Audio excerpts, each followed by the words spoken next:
सर्दियों में दो खास मुद्दे पे हमारा ध्यान जाता है। एक तो होता है तापमान, टेम्परेचर।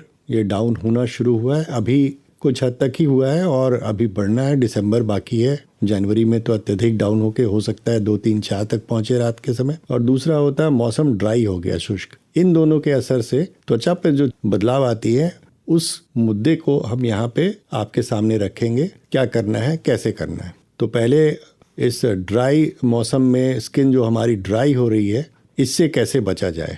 तो सबसे पहला होता है कि पानी का सेवन, तरल पदार्थ। इसका सेवन बहुतायत में करते रहें, नियमित रूप से, समय समय पे। जो भी आपको पसंद हो, सादे पानी से लेके छाछ तक या अन्य रूप से जो भी आप फ्रूट जूस वगैरह लेना चाहें, लेते रहें रेगुलर इंटरवल्स पे। इसके अलावा रस भरी जितनी भी चीज़ें आती हैं, खासकर फ्रूट्स, काफ़ी अच्छे फल अभी मौसम के पाए जा रहे हैं, कुछ सलाद आइटम्स भी है, ये सब आपको हाइड्रेट करके रखेगा। इनका सेवन भी अत्यधिक करें। ऐसा करने से आपके शरीर में तरल पदार्थ का इंटेक बढ़ जाएगा।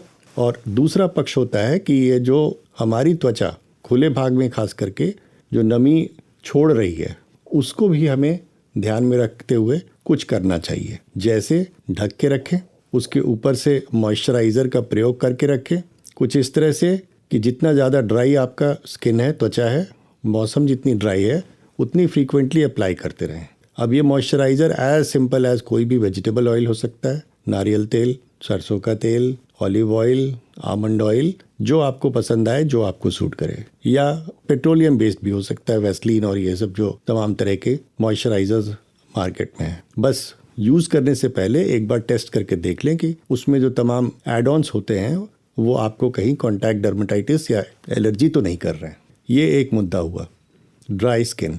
इसके बाद इसकी देख रेख में सफाई की भी थोड़ी आवश्यकता रहती है, क्योंकि ये मौसम अब आ गया है शादी ब्याह और अच्छे से सजने संवरने वाला। तो उस पर भी आपको ध्यान देना है कि जो भी आप इस्तेमाल करते हैं वो ट्राइड एंड टेस्टेड आपके लिए हो।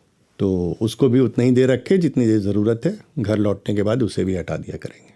इसके अलावा दूसरा एस्पेक्ट है तापमान का। अब तापमान जब कम होगा, 10 के नीचे जाएगा, उसमें यदि किसी वजह से हमें बाहर निकलना रहेगा तो हमें अपने खासकर पैरों की उंगलियों का और हाथ की उंगली और चेहरे का विशेष ध्यान रखना है।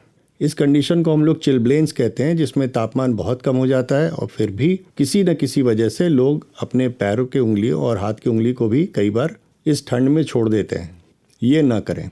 जितना हो सकता है इसके प्रोटेक्शन के लिए आप मोजे, जूते लगाएं और ज़रूरत पड़ने पे ग्लव्स भी लगाएं।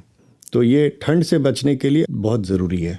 इसी सिलसिले में एक चीज़ और कहना चाहूँगा कि ये जो सर्दियों की शुरुआत है, इसमें ही कई लोग ऊनी कपड़े अंदर वाले, जिसको इनर हम लोग कहते हैं, वुलन इनर पहनना शुरू कर दिए हैं, कॉट्स वुल जिसको कहते हैं।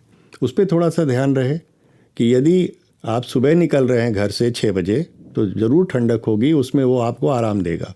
लेकिन फिर यदि आपका काम दोपहर में भी बाहर रहने का है तो 12 बजे के बाद 1-2 बजे के लगभग तापमान काफ़ी अच्छा हो जाता है। उसमें यदि चहलकदमी करनी है, भाग दौड़ करना है, आउटडोर एक्टिविटी करना है, तो फिर वो इनर आपको अंदर से पसीना चला देगा और वो त्वचा के लिए हानिकारक हो सकता है।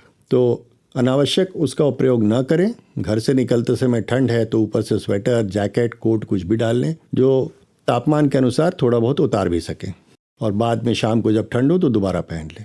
इसके अलावा कुछ बीमारियां हैं, कुछ इन्फेक्शंस है जो सर्दियों में ही अधिकतर होती हैं, जिसमें से बहुत कॉमन आजकल देखा जाएगा अब सोरायसिस हो रहा है। सोरायसिस त्वचा की ऐसी बीमारी है जिसमें कि पपड़ी झड़ती है, त्वचा मोटी जैसी लगने लगती है, देखने में भद्दा लगता है, जो लोग बहुत ज़्यादा चिंतित हो जाते हैं।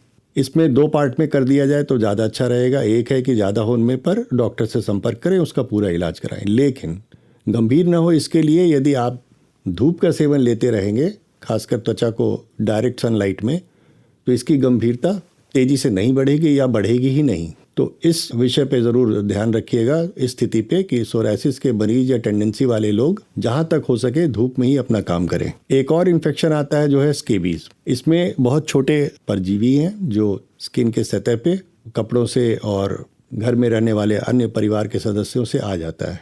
तो इसको भी हैंडल करना बहुत आसान है। इसमें सफाई और स्वच्छता बनाए रखें। सार्वजनिक स्थल पे जब गर्म कपड़े जैसे कंबल इत्यादि का इस्तेमाल होता है, शादी ब्याह में अभी होगा, तो लौटने के बाद थोड़ी सावधानी बरतें और अपनी साफ सफाई बनाए रखें। ये 2 इम्पॉर्टेंट है जो बीमारी के वजह से है। खान पान विशेष तौर पे ध्यान रखेंगे तो आपकी त्वचा अच्छी बनी रहेगी। इसका पूरा भरपूर आनंद उठाएं मौसम का, और कुछ ऐसा करें कि आप हमेशा खुश रहें, क्योंकि स्ट्रेस अल्टीमेटली सबसे बड़ा फैक्टर आता है हमारे शरीर की स्थिति पे। तो अच्छे मौसम का अच्छे से लाभ उठाएं और जितनी भी इस मौसम की खूबियां हैं उसका भरपूर सेवन करें।